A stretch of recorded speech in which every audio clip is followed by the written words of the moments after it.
deti, nech je tento čas pretkaný modlitbou za pokoj a dobrými skutkami, aby sa pocítila radosť z očakávania kráľa pokoja vo vašich srdciach, rodinách a vo svete, ktorý nemá nádej.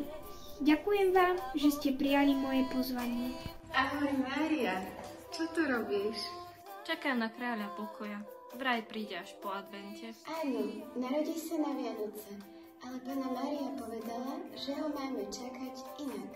Ako inak? Panna Mária hovorí, že sa máme modliť a popri tom konať dobré skutky.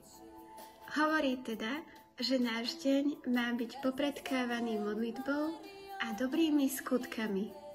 Kedy sa mám modliť?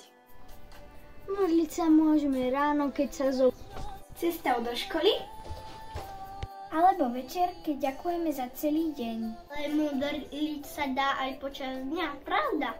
Áno, napríklad môžeme krátko poprosiť za smutného spolužiaka, alebo odovzdať chorého kamaráta, alebo poprosiť za pokoj do srdca nervózneho učiteľa v škole. Osobitne v advente sa môžeme spoločne modliť na rorátnej svätej omši.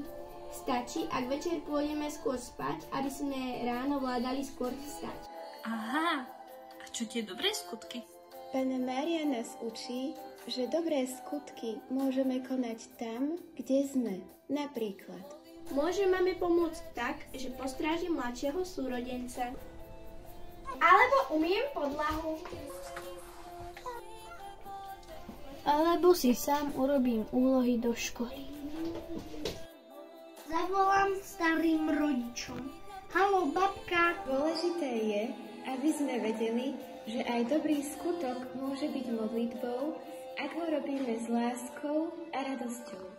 Ježišu, odovzdávame Ti naše srdcia.